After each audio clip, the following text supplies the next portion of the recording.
FLM, wide open thinking, world-class work, and far-reaching results. Now with locations in Minneapolis, Columbus, Indianapolis, and Washington, D.C. A strategic marketing and communications company dedicated to serving clients who specialize in the business of agriculture and the life of rural communities.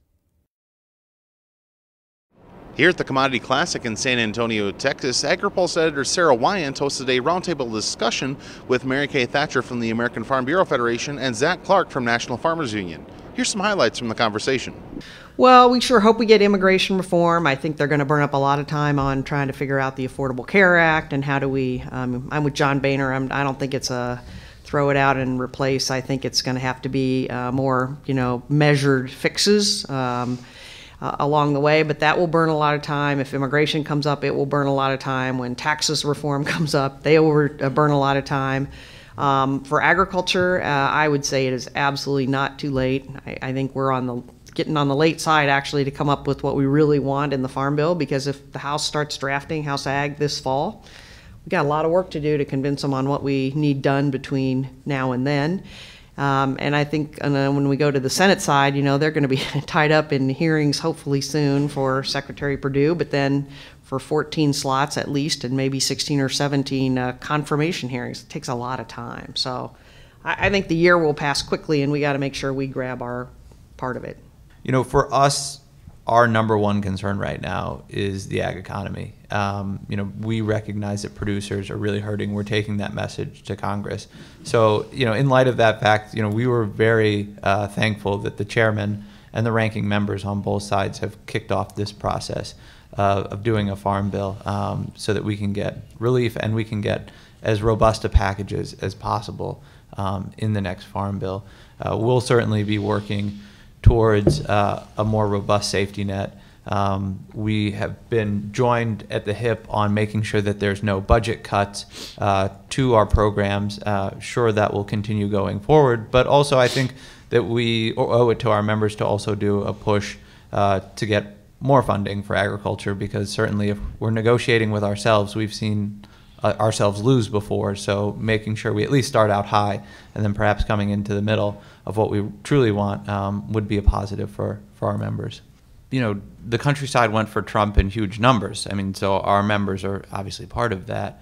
There was just not the level of trust with the Clinton camp when she said, I'm going to, renegotiate, or I'm going to leave TPP, that they had with the president now. So I think it sort of came down to that. There was a trust deficit, at least on this issue. Since NAFTA kicked in, we've quadrupled our ag exports there, quadrupled. So we don't want to mess that up. And again, we don't want trade wars. The press reported last week that I think it's this week, some of the Mexicans are going to Brazil to say, well, if we screw it up with the U.S., then maybe we think about whether or not we can go to Brazil and Argentina. That's the hardest market to get back, is one that you lost. So we want to do everything possible to make sure that's not the case. And I think, and most folks realize it, but when we come to the table and we would say we want X, Y, and Z, then Canada will want at least 3 or 4 things, and Mexico will want 3 or 4 things. So while there might be some beneficiaries, there's going to be a ton of losers too. 97% of Mexico's corn imports come from the U.S. It's a hugely valuable market, and I think the trips to Brazil, Argentina are largely rhetoric, because they just don't have the capacity to deliver to Mexico right now. But they're getting mad, and they're going to take that out on us, and so we have to be prepared for that. Right now, I think the cards are in our favor, but I don't know that I'd want to push that too hard. Though I think that with the border adjustment tax, I think there's a lot of analysis that needs to be done, but I think it probably is on a track towards being very seriously considered, because there's like 100 countries that already have something very, very similar to this. So there's the thought of, gosh, if everybody else is doing it, maybe it's something we ought to consider. But, to add to, I do think we do have to look about what happens to the value of the dollar and how much more difficult that might make our exports. And we have to also remember that we do import a lot of things like, fertilizer and fuel and some things like that, where we'll be negatively impacted. So I agree. I think it's a very interesting concept that's probably going to continue to be discussed, but we all need to do a lot of analysis about what does that really mean for agriculture. it wouldn't benefit farmers. It could actually negatively impact farmers, and it would have limited impact on agriculture in general because the exporters are only exporting; they're not importing. So where does that credit sort of level out? And then we're also worried that it would increase the value of the dollar in an already high dollar value scenario. So we're worried that some of our exports would look a lot less attractive on the international market just because of that border adjustment tax. Not to mention, we like, we might get some eye rolls on this, but we're very supportive of COOL, and that was struck down by the WTO.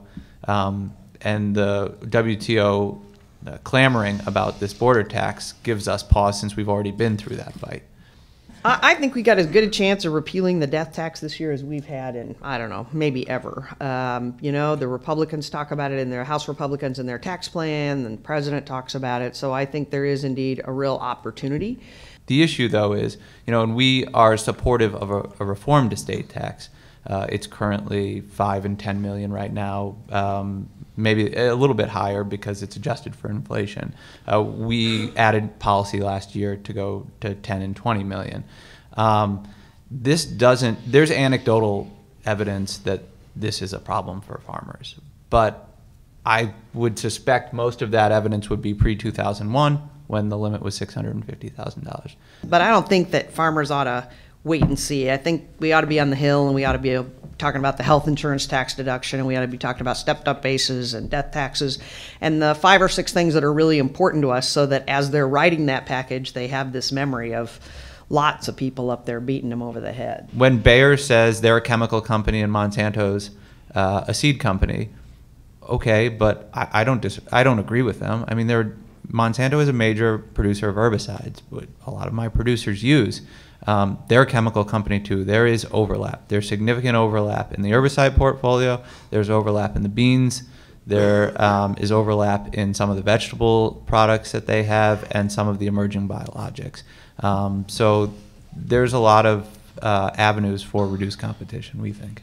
I've been really impressed. So, anybody in this room could march themselves over to DOJ and say, hey, I want to talk to you about the negative implication I think such and such a merger is going to have. But personally, I've had more people who have mentioned to me that they have been called and sought out by DOJ to talk about this than, boy, any merger I can think about in a while. So I think they are being very detailed about what they're doing.